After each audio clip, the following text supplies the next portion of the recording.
All right, guys.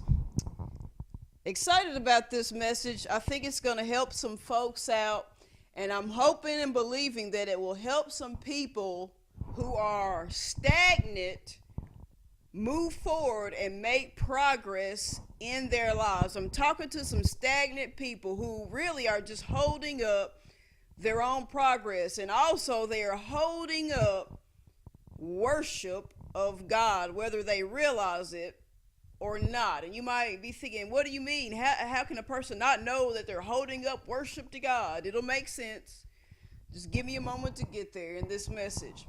The name of this message is The Year King Uzziah Died. The year King Uzziah died. That is the name of this message. And really, that right there, what I just said, the year King Uzziah died, that by itself has such a huge meaning. There's so much extra meaning to that than just King Uzziah dying. There's so much more to it than that, and I'm going to get into it later. There's special meaning to that. It represents a broader statement, a broader thing than just someone dying. But we'll get into that. The year that King Uzziah died, I'm talking to some people not only that are a bit stagnant, but someone that has some heart issues. And I'm talking to somebody who has influence over people, a lot of influence. They're a leader of people, which is why in the word, the thing that'll be used is king. I'll be using kings, but there's people that you've got a lot of leadership. It seems like you've had the ball rolling. It seems like you've had everything going for you, but you've gotten to a place where you're stagnant, you're sitting still, you're blocking your own blessings, and more so the blessings of people that are under you. And it's all because of heart issues.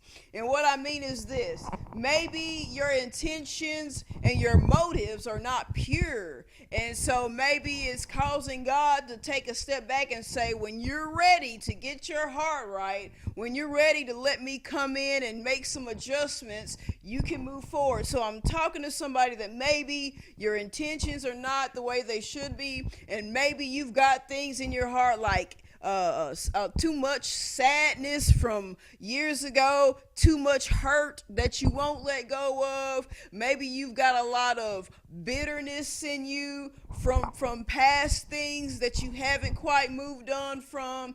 Maybe you've got a lot of jealousy and envious of you, and that's what's keeping you from pressing forward, because you want to covet the things of others when God has stuff for you, but you're too busy saying, well, no, I want what they got. I think I deserve it more than they do. I think I'll do a better job than they will. And it's not that they're doing bad or that they would do bad. It's just that it's just a jealousy thing. You just want it because you think it'll draw more attention to you, but you're not going to say it that way because you know the truth sounds bad. So you'd rather just say, well, I think I do it better, but really it's just you wanting to reap benefits that you're not willing to work hard for or do what you need to do for. You just want it to fall into your lap. And maybe it's a lot of anger and rage and wrath that's in your heart that has been built up over time, and instead of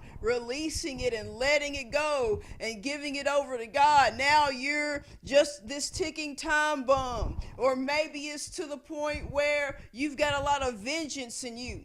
Maybe you want to get revenge from somebody, but the person you're seeking vengeance on really didn't do anything wrong, but in your mind you've come up with this story of how they have done you wrong. So you use this story that you've came up with, and you've got people helping you create this story, and you've got people willing to help you bear false witness and act like this and that happened and act like so and so over there is the bad guy.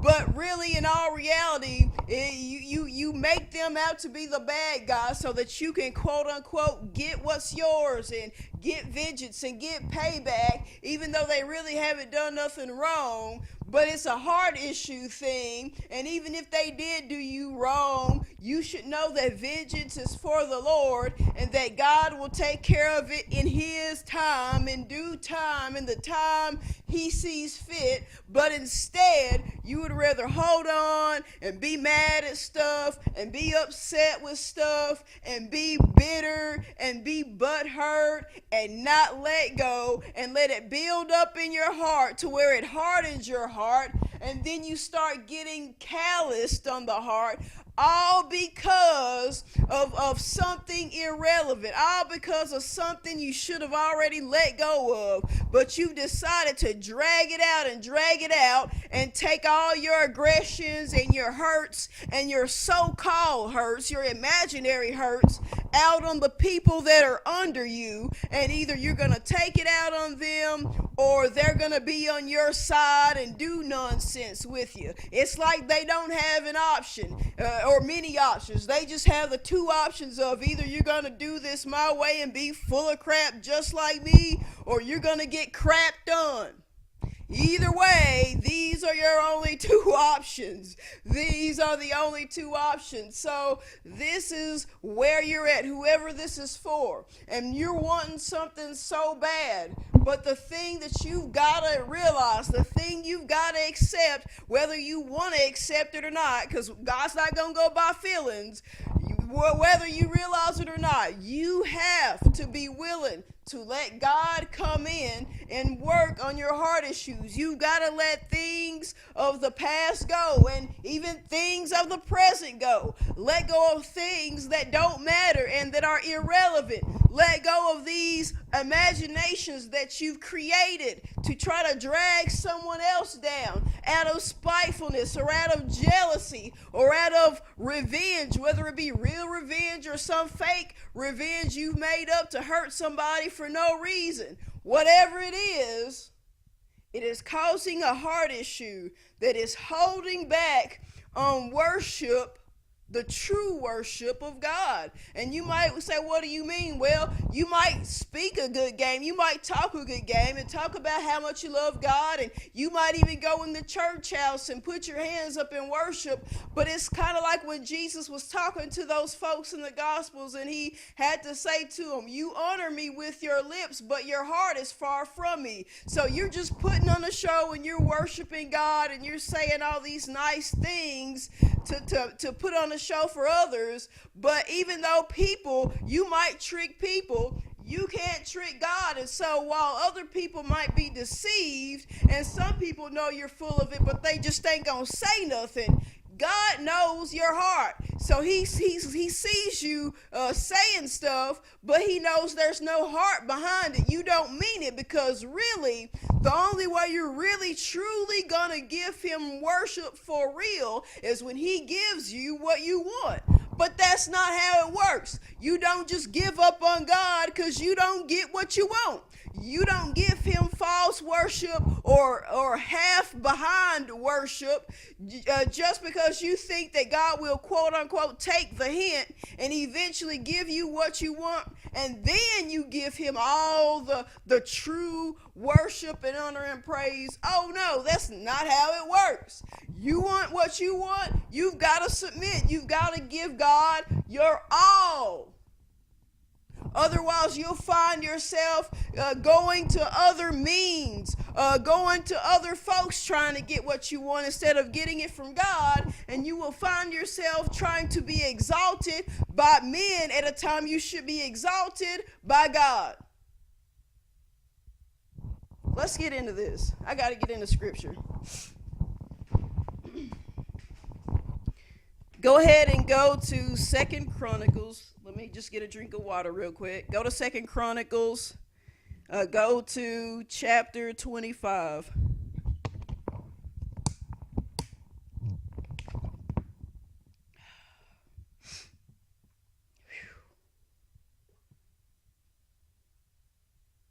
Let's see here. Chronicles, 2 Chronicles, chapter 25. And I'm going to kind of skip around just to make some points, to show you some things. And then I'm going to go over to the next chapter and read a few things.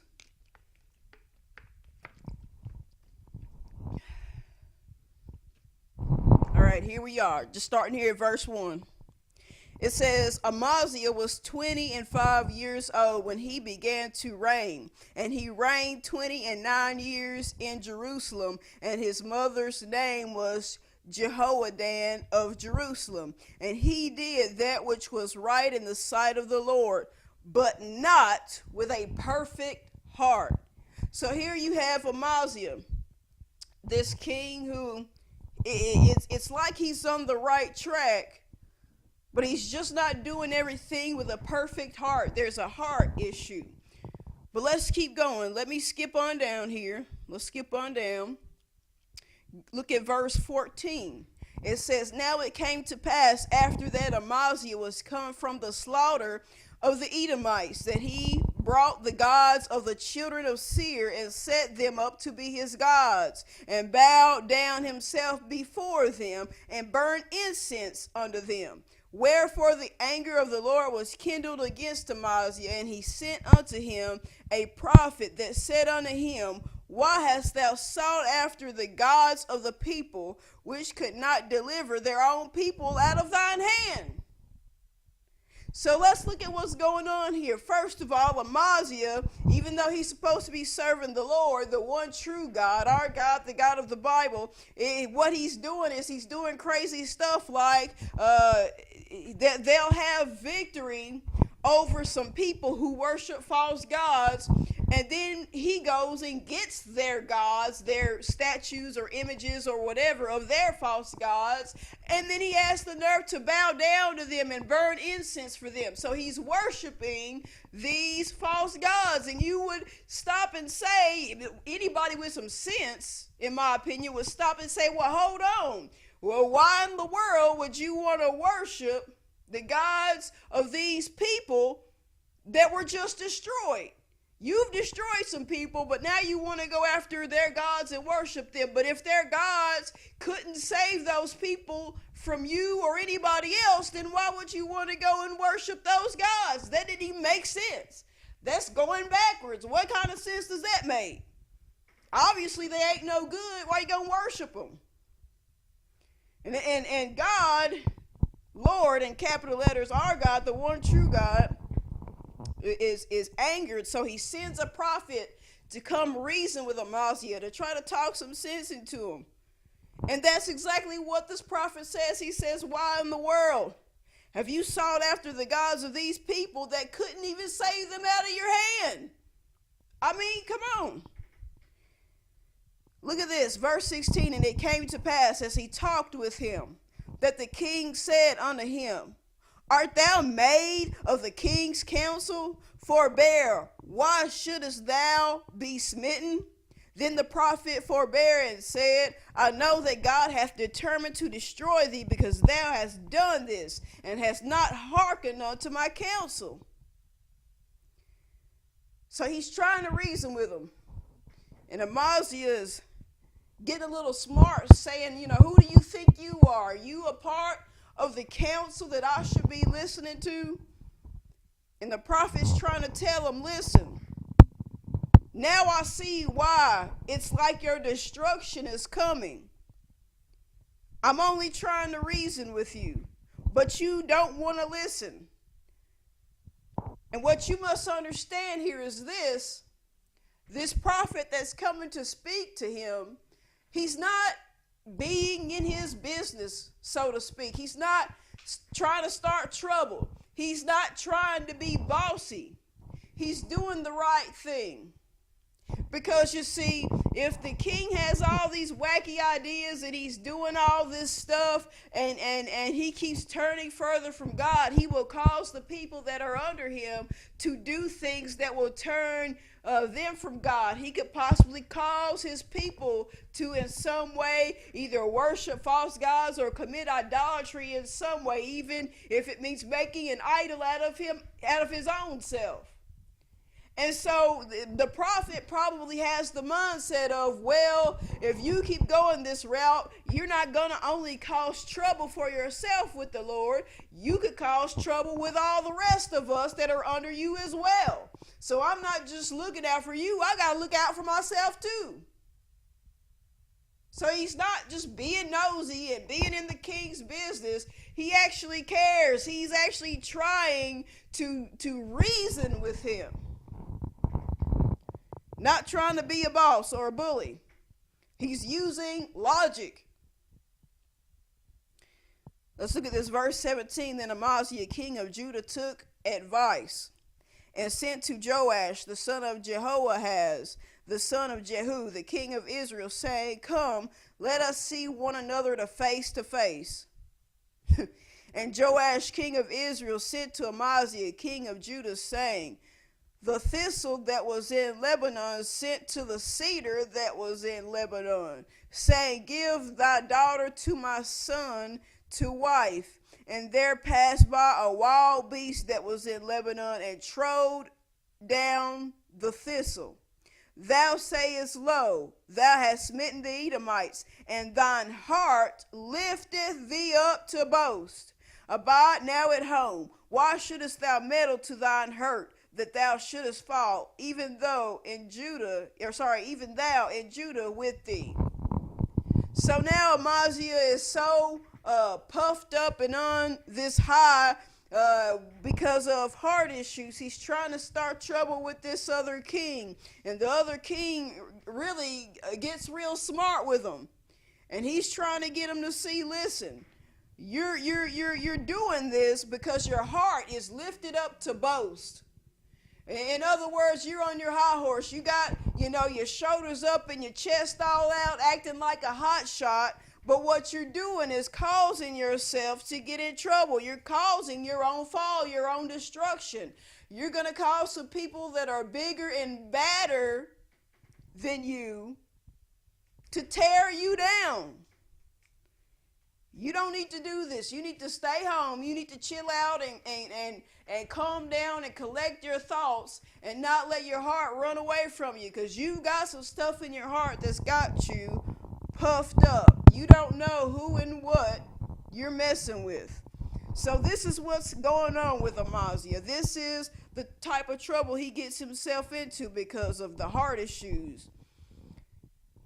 We see he's got a lot of pride about himself to the point where he thinks he's better than folks now. He thinks that he doesn't have to listen to someone sent by God to get him to follow him fully again, not turn to all these false gods, not get so enthralled by his own works, his own abilities. He's trying to get him to see he's got to stay on track.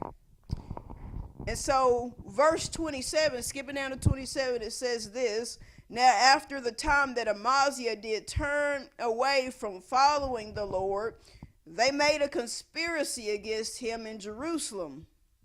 And he fled to Lachish, but they sent to Lachish after him and slew him there. So people had had enough. Amaziah continues to turn away from God more, and so now there's a conspiracy to end him, so he has to flee. And of course he gets taken out. But I want to pause and say this: he fled, he took off, he left in a hurry. Let me say this: you had David before he became king, because Saul was still king. You had David, who he had a heart after God. He had a heart after God's heart. And he had to flee to get away from Saul, because Saul had been trying to kill him, and then he was using other people to go after David. So David had to be on the run for a while, if you all remember. So David, I'm just making a comparison here. David had to be on the run. He had to flee because he did have a heart for God. Here, what I just read, you have Amaziah, who had to flee because he didn't have a heart for God and people were after him. And let me just say, sometimes it doesn't matter if you have the heart for God or if you don't. You'll have people come after you for either one of those reasons, whether it's because you do or because you don't. In other words, you can have problems whether you serve God or whether you don't serve God. Kind of like when they say, it rains on the just and the unjust. So if you're thinking of a way to get out of some mess, no matter what direction you turn in, there's always people that are going to try to start mess with you. So at the end of the day, you might as well be like David and be the one that has the heart for God versus being like Uzziah who doesn't want to have the heart for God. Because at least you got God on your side. At least God will help you in times of trouble. It doesn't mean you won't go through anything. It just means that God has your back, and when it's time, he will remove you. He will keep you from being entrapped and ensnared by the enemy. But when you're like Uzziah here and you have to flee and be on the run, you might not always get all that help that you need. You know what I mean? Because you've ran from God. You're just setting yourself up to be destroyed, basically. So there's that. Let me also say, or ask rather, are you feeling a little bit like Uzziah? Are you at a point now where when people like this prophet that I read about, when people are sent by God to come to you and try to reason with you, are you at a point now where it's easier to just ignore what people are trying to tell you, and you know they have your best interests at heart and theirs as well?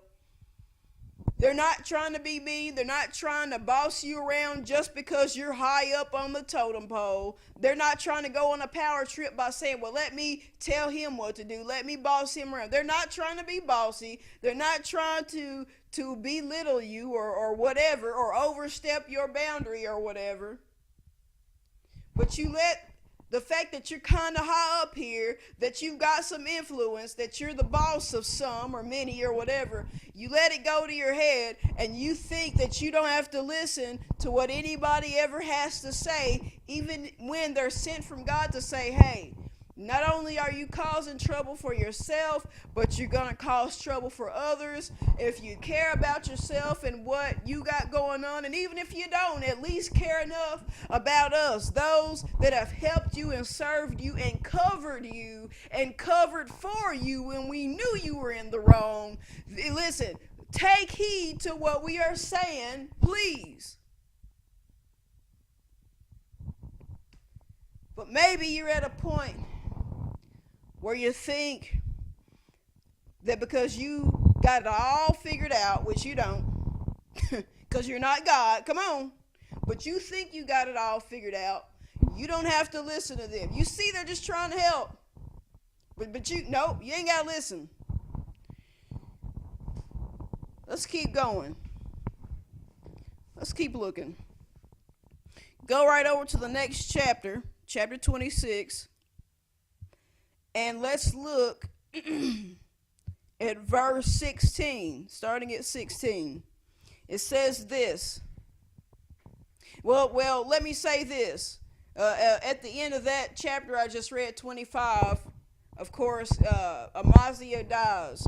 But now he has a son, and that's what we're about to read about now. He has a son named Uzziah.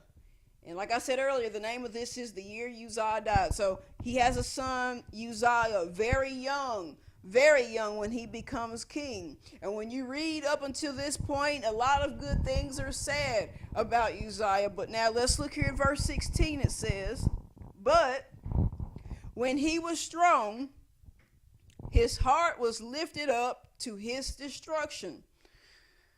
For he transgressed against the Lord his God and went into the temple of the Lord to burn incense upon the altar. Did you caught that, right? When he was strong, but when he was strong, his heart was lifted up to his destruction. So in other words, now that things are going good for him and he thinks that basically his strength is his, it's not from God, that it's all him. See where I'm going? That it's all about him and what he has done and what he can do and his works and his strength. So now his heart is lifted up to his own destruction. Like what we just read with his father. When the other king tried to tell him, your heart is lifted up to boast. So in other words, what has happened here is this. It's almost as if Uzziah has picked up his father's heart issues. Oh man, this is going to be fun. Let me say this. A lot of times we talk about something called generational curses, where it seems like bad things get passed down from generation to generation in a family.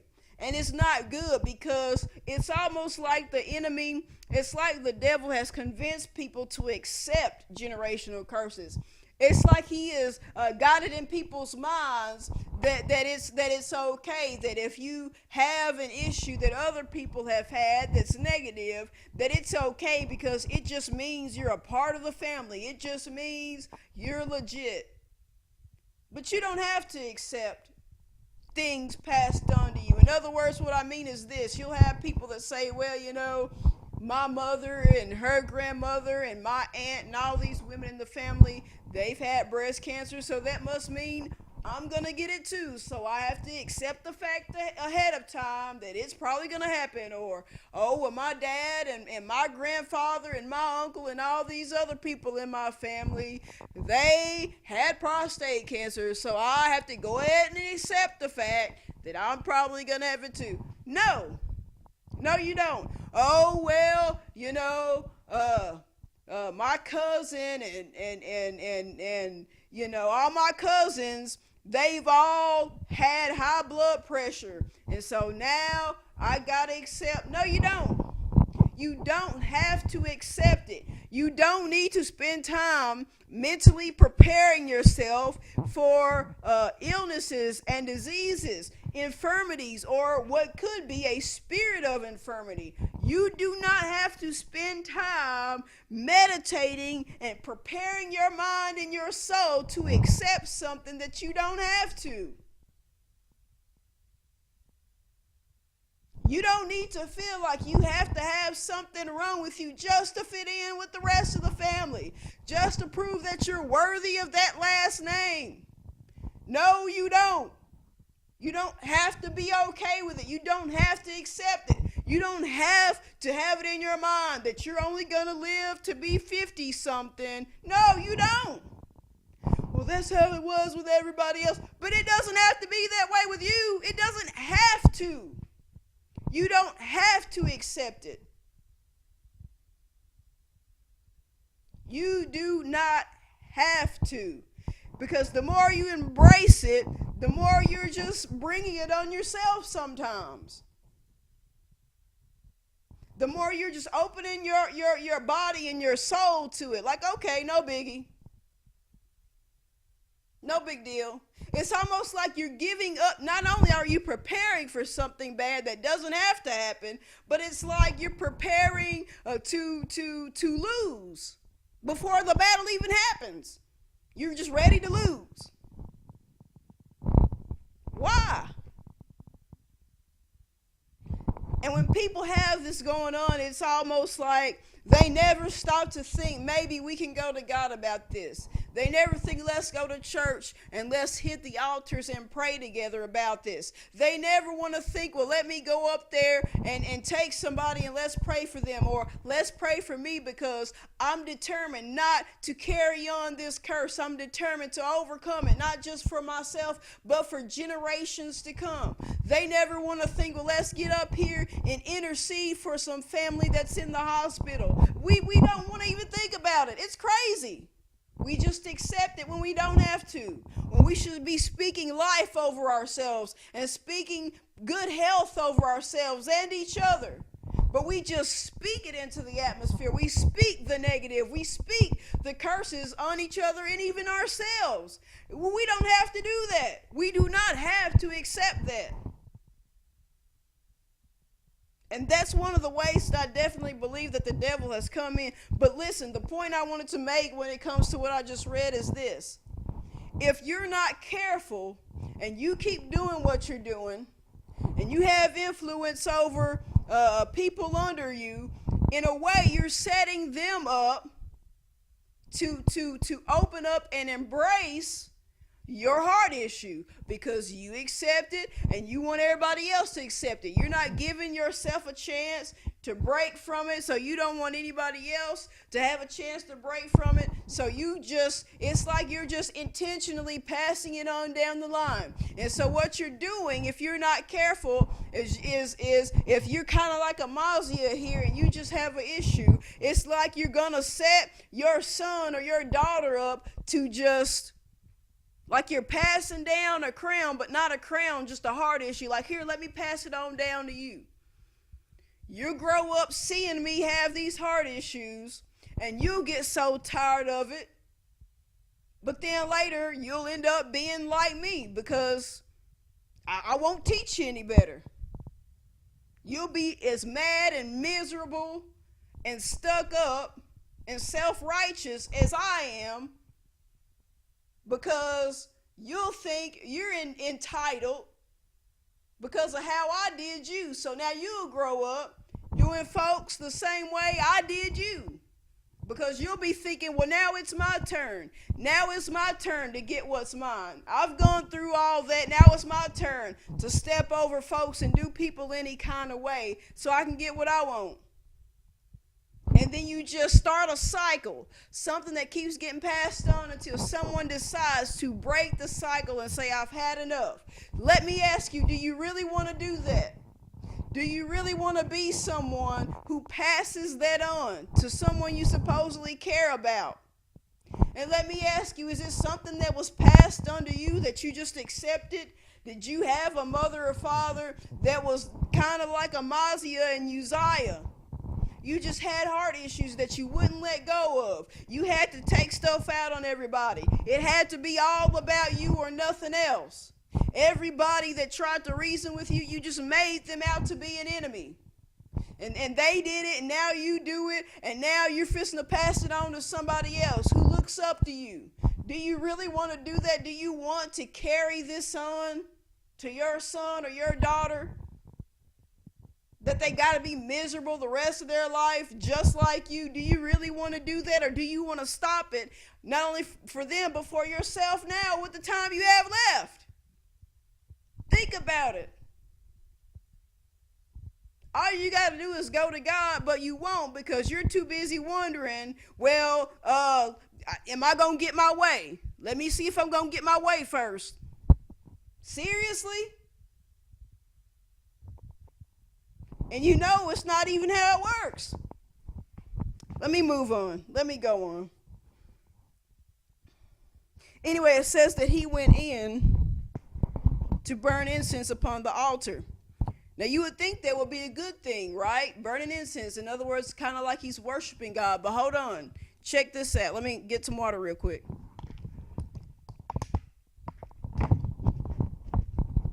But look at this. Next verse, 17. It says this. And Uzziah, the priest, went in after him, and with him 80 priests of the Lord that were valiant men. And they withstood Uzziah the king, and said unto him, It appertaineth not unto thee, Uzziah, to burn incense unto the Lord, but to the priests, the sons of Aaron, that are consecrated to burn incense. Go out of the sanctuary, for thou hast trespassed, neither shall it be for thine honor from the Lord God. So what's happened here is this. He's gone in there in the temple messing with incense. And you might say, what's the big deal? And we see here in verse 18 that there are priests that come up to him and let him know, hey, you can't do this. This is a big deal. You don't need to do this. And here's why. Let me jog your memory for a moment. If you remember that way earlier in the Bible, there was a moment where we were introduced to, we knew Moses and Aaron, and we were introduced to two of Aaron's sons. And they were these priests that were allowed to go in the temple and burn incense for the Lord, right? Well, they went in, if you remember this one time, and they burned incense, but it says that they burnt quote unquote strange incense. They started a strange fire. In other words, they burnt incense that the Lord did not tell them to do. They weren't supposed to do it the way they wanted it to, because God had a set order for how this was supposed to play out in the temple. He wanted it exactly how he wanted it. He had certain incense for a certain time to be burned by certain people, and that's just all there was to it. But they went and burned strange incense. And what did God do? He burned them up. He sent a fire down from heaven and burned them up. He killed them. So it's a big deal, right? Right. And of course that happened way before what I'm reading now. So you know that these people know better. They know it's wrong, but they've seen from experience what happens when they are not obedient to this. It could be fatal, okay? But Uzziah goes in there, and he's not one of these priests that has permission to do this. So he's in there burning incense, and they're saying to him, "Listen, no." And they're not being rude, kind of like the prophet who was trying to reason with them. These priests are not being rude. They're saying, "Hey, listen, you know that, listen, it is not going to benefit you to be in here doing this. You're not a person assigned by God to do this. You're getting yourself in danger. You don't need to do this. You're really trespassing, and you really need to get out of here. You don't need to do this." They're not being rude to Uzziah. Yeah, he's the king, but they're looking out for him. Look at what happened to Aaron's sons. But look at what it says. Verse 19, then Uzziah was wroth. So he's real mad about this because they told him the truth. It says this, then Uzziah was wroth and had a censer in his hand to burn incense. And of course a censer would be like a coal pan, or basically something to help burn the incense with, to hold the incense with, to have them burning. So he's holding this censer for the incense in his hand. Look at this. It says, and while he was wroth with the priests, the leprosy even rose up in his forehead before the priest in the house of the Lord from beside the incense altar. So now he's got leprosy. And we know that in the Old Testament, leprosy is a disease used to represent sin a lot of times. If you had leprosy, it's because of some sin, kind of like Naaman, who was a captain, a leader over some people. He had leprosy. Now he's got it here, Uzziah. But what was he doing? He was sinning, but think very closely about what I'm saying. What exactly, specifically, what was he doing? Yes, he was doing something he wasn't supposed to do. He was burning the incense. But what was he doing when the leprosy got on his forehead? He was mad at the priests. So what if they were under him? He was mad at them, which he should not have been, even if they are under him in rank. He was mad at him, but what else? He was mad at them, and also he was holding the censer of incense. In other words, he was doing what? He was holding up worship, literally and figuratively. He's holding this up, but it also figuratively, as in kind of like how we say you're holding up something, you're holding up progress. He's holding up worship, or holding back the worship. And they're like, no, put it down. But he's holding it symbolically for himself. Now you get what I'm saying, holding up worship, not giving him all that's due to him because you're trying to get what you want. Oh, okay, let me move on. Let's go. Let's keep going. Let's see here. Verse 20, and Azariah the chief priest and all the priests looked upon him, and behold, he was leprous in his forehead, and they thrust him out from thence. They're like, oh no, you got to get out of here. And again, Leprosy is something that it could ruin your life, and if you're in high rankings in something, it can ruin your career. That's why Naaman, when he had leprosy, he was so desperate to get healed, he listened to his little handmaid that he didn't think much of, but he listened to go get some help, because if it was discovered that he had it, it could cost him being in the position that he was. It could cost him his valor. And so here they see him, and he might be the king, but they're still like, you look, we know you're king, but listen, you got leprosy. You got to get the heck out of here. I'm sorry, but you know, we ain't even gonna be nice to you about this one. You got to get out.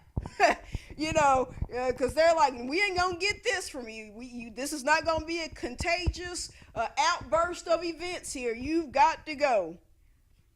And that's how they were treated a lot of times. People with leprosy had to be kind of cast out from everybody else until they were healed. And they had to go through this long process of being checked out by a certain priest or high priest or whatever to make sure they were fully clean and healed before they could go be back with general public. It was like they were quarantined almost, But anyway, so let's see here. So they're trying to thrust him out, and it says, yea, himself hasted also to go out, because the Lord has smitten him. So he's already trying to get things his way by holding up the worship. But when they try to get him out of there, it says that he hasted to go out because the Lord has smitten him. So he's even angrier at the Lord at this point. He's holding on to the heart issue. And finally, verse 21, and Uzziah the king was a leper unto the day of his death. So he dies. And dwelt in a several house, being a leper, for he was cut off from the house of the Lord. And Jotham his son was over the king's house, judging the people of the land. So he lost it all. He lost it all. Lost being a part of the house of the Lord. All because of one move that he did, because of his heart issues, because of the wrath or anger he had in him towards the priests who weren't doing anything wrong. Holding up worship, holding up progress of God's people, and it costs him everything.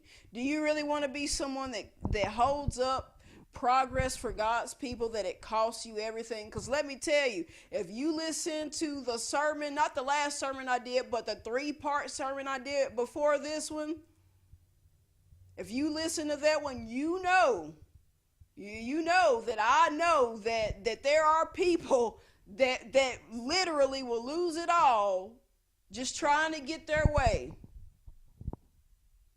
They will be willing to lose it all to hold up the progress of God's people, to be selfish and to be full of anger and hurt and bitterness and trying to get back at people and trying to prove people of the past wrong. Yeah, I am a somebody. No, I'm not stupid. And let me sit here and belittle you and make you feel stupid so I can make myself not feel so stupid.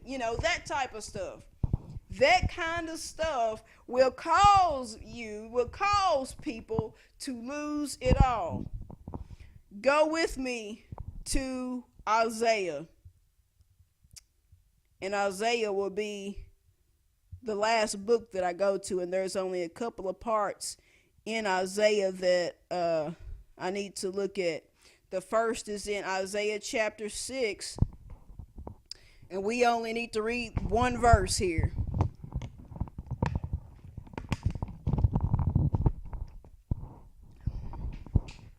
Isaiah chapter 6, verse 1 says this: in the year that King Uzziah died, I saw also the Lord sitting upon a throne, high and lifted up, and his train filled the temple. Oh man. Okay, let me just jump into this. This is I love this right here. I love this verse. Let's look at this last part here where it's talking about seeing the Lord on the throne and his train filling the temple. What is that? Well, when kings would be in battle, see, the kings, they would have this long robe that they would wear that would touch the ground. And the tail of it would be called a train if it was long enough.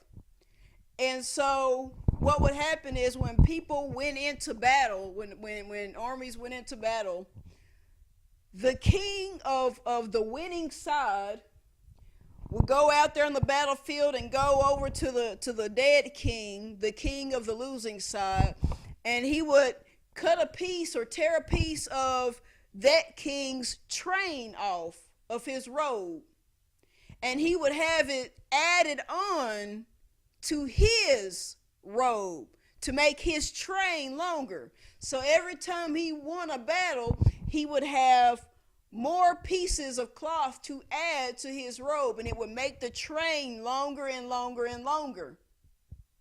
And it was just a sign of being victorious. It was a big deal. So whenever he walked into a place and people saw just how long his train was, and just of how many different pieces of cloth from different people he's defeated on his train, they could ooh and ah over it. It was a big deal. It showed just how victorious he was. It was supposed to bring him some glory, to make people think something of him. So, if God or Jesus is King of Kings and Lord of Lords, as we say, that means that if he has a robe, that means that the train of his robe would be the longest of any other train ever. Why? Because that's just it. He's not just a king. He's the King of Kings. He's king over any other king.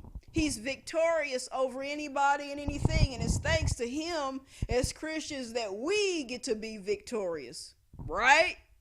So if we were to see God and he was wearing a robe and it had a train, the train would be so long, as it says here in this verse, that it would fill a temple. Oh, man. God must be the king in our lives. He must be King of Kings and Lord of Lords in our lives, to the point where his train fills the temple of our lives. No matter where you're at, whether you're at church or at work or at home or in your car or outside, wherever you are, God must be the King of Kings in your life. His train should be the most glorious out of anyone or anything else. There shouldn't be anything else that makes you go, ooh, ah, quite like the train of God. It should fill the temple of your life, but it should also fill something else. As we know as Christians, our body is a temple. We're a living temple, and God wants to dwell in us. The Holy Spirit wants to live in us if we will let him, because he's a gentleman. It's up to us. But he wants to fill us. So in other words, his train should fill our temple. Oh, I love it. It should fill us up. So, if that's the case, you must let the heart issue go. Because how else can you be as full of God or full of his train as possible, but let the heart issue get in the way? Think about it. You want glory, you want honor, you want people to look at you like something. But it's kind of like when we say letting people see Jesus in you, people should see the light of Jesus shining in you and through you. Well, how do you get to that point? It's letting that train fill your temple. And ironically enough, you want all this attention and you want people to see some bright light shining in you. You want to feel like you're all that and you got to get your way. But the funny thing is, if you would let him work on the heart issue, and that train could fill you up more, and people would see a light. people would look at you and see something without you having to bully or intimidate or force people to see something. Think about it. You wouldn't have to do it the world's way. You wouldn't have to do worldly things to get the attention and admiration of people. You would just have it because people can see that glory, the train filling your temple. It would just shine through. But you've got to let him be King of Kings and Lord of Lords in your life to the fullest. To the absolute, utmost fullest. It's got to fill the temple. The other thing that it says is, that I want to look at is it's saying in the year King Uzziah died. And that's the name of this message. The year King Uzziah died. And remember I said it means so much more. It's not just saying, well, once he dies, then we can see God in all his glory. It's more than just that. It's saying a few things. What it's saying is, once sin dies, we see God in all of his glory. Number one.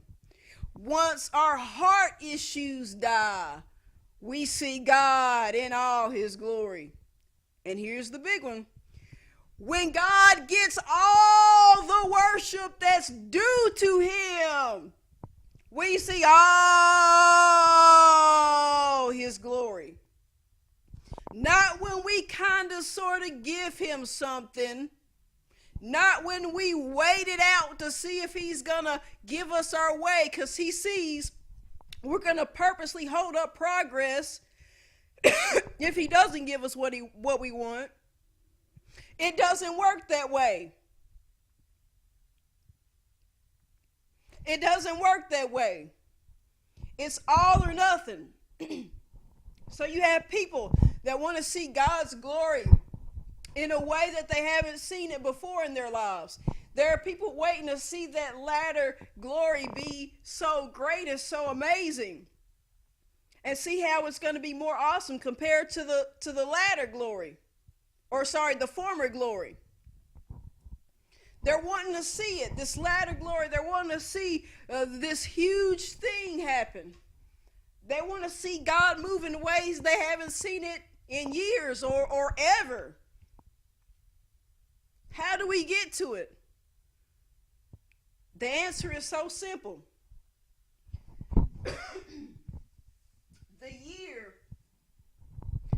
The year, not just the year, it's not just saying just the year that someone dies.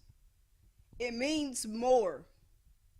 Because when King Uzziah died, who was nicknamed the King of Sin, it's saying that when the sin died and we laid down the heart issues and we fully submitted and repented and gave our all to God and said, God, I'm fixing to give you all my worship, even if I don't get all of what I want, even if I don't 100% get my way, even if people aren't always smiling at me and high-fiving me and patting me on the back and thinking I'm more than what I am, and I can prove everybody from my past wrong, that I am a somebody, and blah, blah, blah, blah, blah.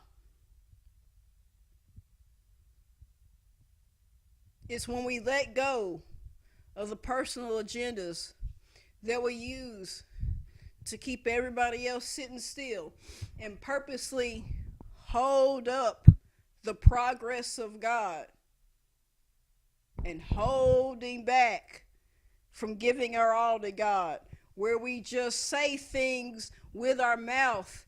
We say nice things. We so-called honor him with our lips, but our heart is far from him.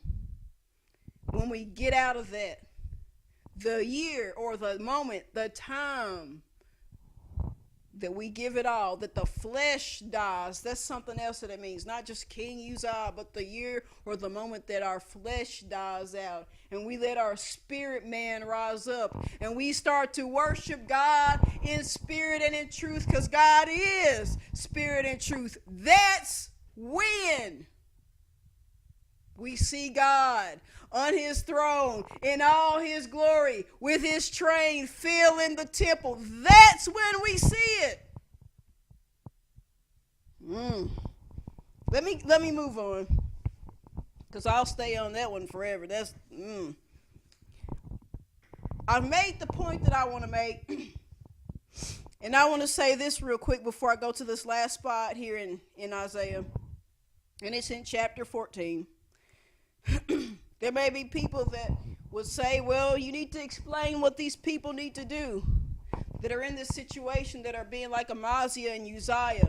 But honestly, if we can be honest, there's really not much I even need to say about it, because they already know what they need to do. They know what they need to do. It's simple. It's not that it's a hard thing. It's not like it's a long, drawn-out process of what to do. It's not a thing where I got to give them a 10-step plan on what to do. All they got to do is do something that they coulda, woulda, shoulda already done. They just got to let it go. And I'm not saying it's something they got to do on their own. They're supposed to go to God for help. But the problem is, they can't go to God and get him to help them with the one simple thing, because they're too busy purposely holding back and saying, not till I get what I want out of this. Not till you give me what I want. Not until I can get my way. Not until people see me the way I want them to see me. No. All they got to do is want it. They can stop it if they want to. They just got to get tired of themselves enough to say, okay, I've dragged this out for too long. Just like in what we just read. All Uzziah had to do was put the daggone thing down. Just put it down and leave. He had to put it down and leave. And leave everybody else alone and go about his business. He wouldn't do it. He just wanted to keep standing there holding up progress, holding up the censer, holding up the worship, holding all of the progress for God's people up in the air, waving it like he just don't care, because he don't. And that's what held him. All he had to do was just put it down. Really, all he had to do was not pick it up. He wasn't even supposed to be in there. He knew what he was doing. He knew it was wrong. He let his ego get to him. And it's like a friend of mine said, ego, E-G-O, edging God out. All he has to do, and whoever this is for, all you got to do, I ain't got to go through all 59:11 scriptures just to explain to you what you need to do now. You know what you need to do. Just stop, get up, and walk away. Empty-handed. Don't steal. Don't take nothing. Don't take stuff from people.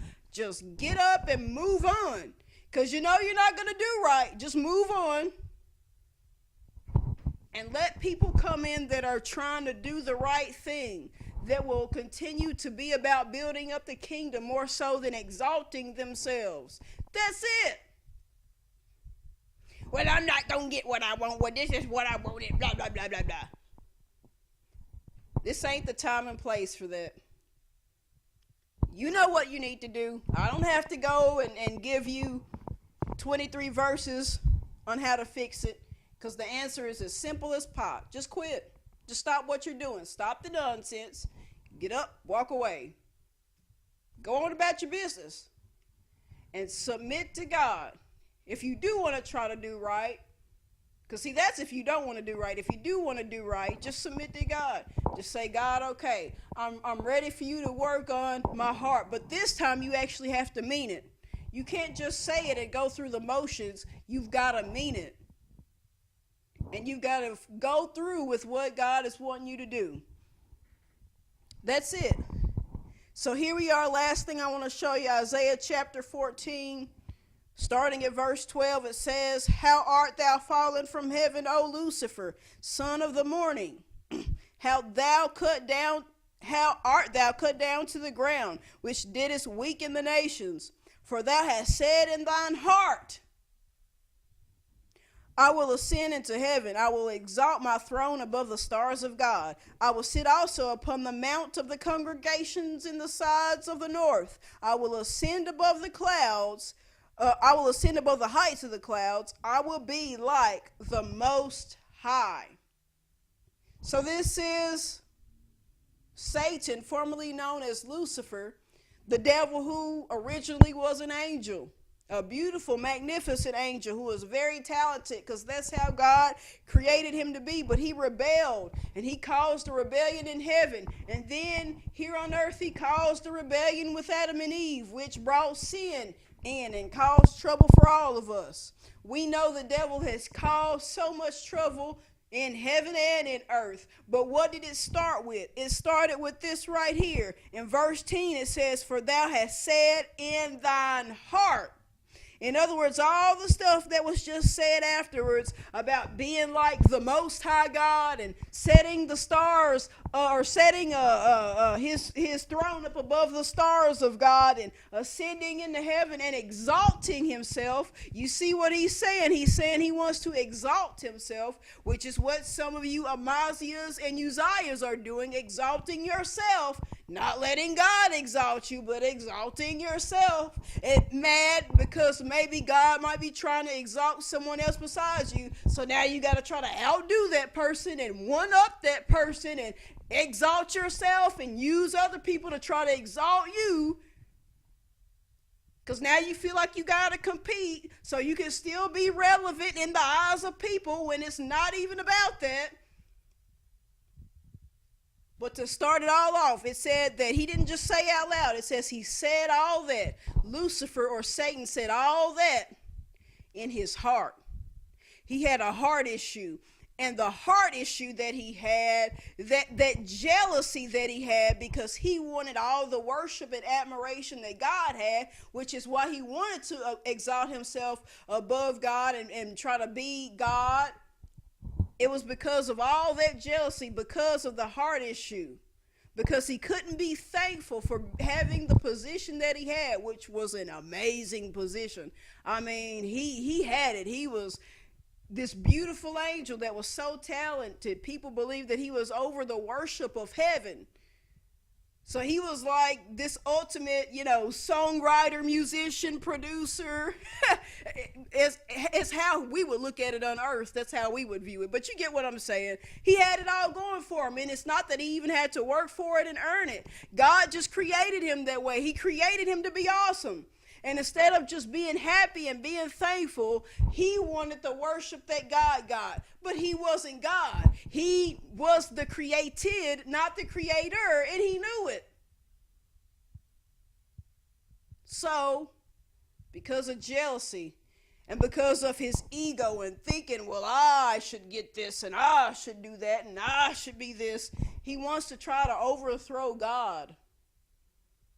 And because of that heart issue, he said in his heart, I'm going to be like the Most High God. I'm going to exalt myself. I'm going to set my throne above the stars of God.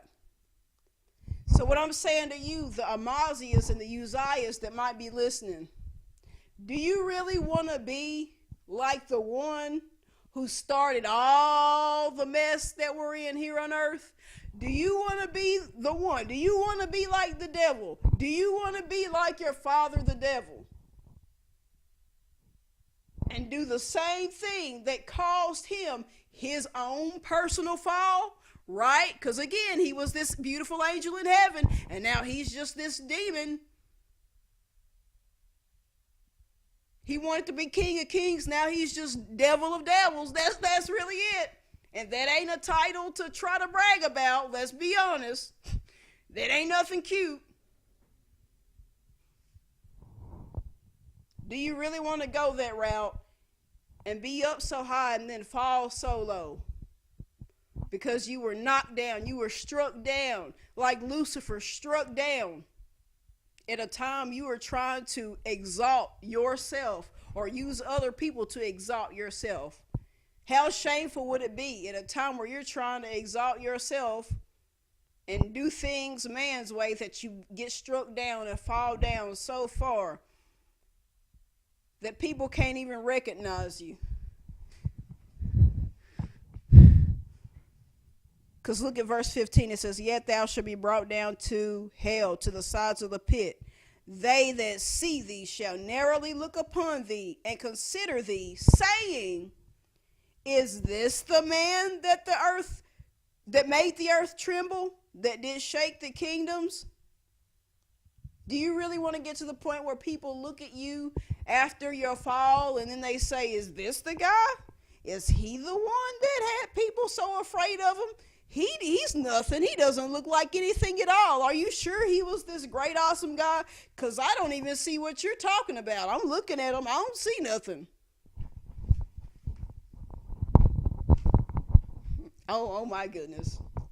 Do you really want to get to that point where you get struck down and then people look and say, he was somebody? He was the one you were saying was so good looking. You were the one. He was the one that y'all were saying was all that. He was the one that y'all acted like he was just the savior of the masses. And this is the one? Really? I'm looking, but I don't see it. What was it about him? I don't understand. Help me out here. Do you really want that to happen? If not, you know what you got to do. You got to do the right thing, even if it means not getting your way, even if it means not getting all of what you wanted. And maybe it's just a test to see if you'll be willing to lay your Isaac down, so to speak, to see if you're willing to stop what you're doing, empty your hands out, and get up and walk away from the things that you love the most, from having that power trip, from being able to rule over people. Maybe it's just simply about seeing if you're willing to walk away, if that's what God asks you to do. Maybe God's not trying to take it all away from you. Maybe you might get something back. Maybe you might get it all back. Maybe you'll get something better back. You don't know what God has in store. You know, eyes haven't seen, ears haven't heard. Y'all know how the saying goes. Maybe you're just being tested to see if you'll finally, truly, in your heart, not just say it to impress folks or to trick people. Do you really mean it in your heart that you're ready to do things God's way? I thank you all for listening. I'm thankful that you tuned in. And I believe and I'm hoping that this be a year or a time or a season that the quote unquote King Uzziah dies out. Not wishing death on a person. Y'all know what I mean. The sin or the flesh or the holding up of the worship of God. That's what it represents. That's what the quote unquote King Uzziah represents. This needs to be a year that it all dies out.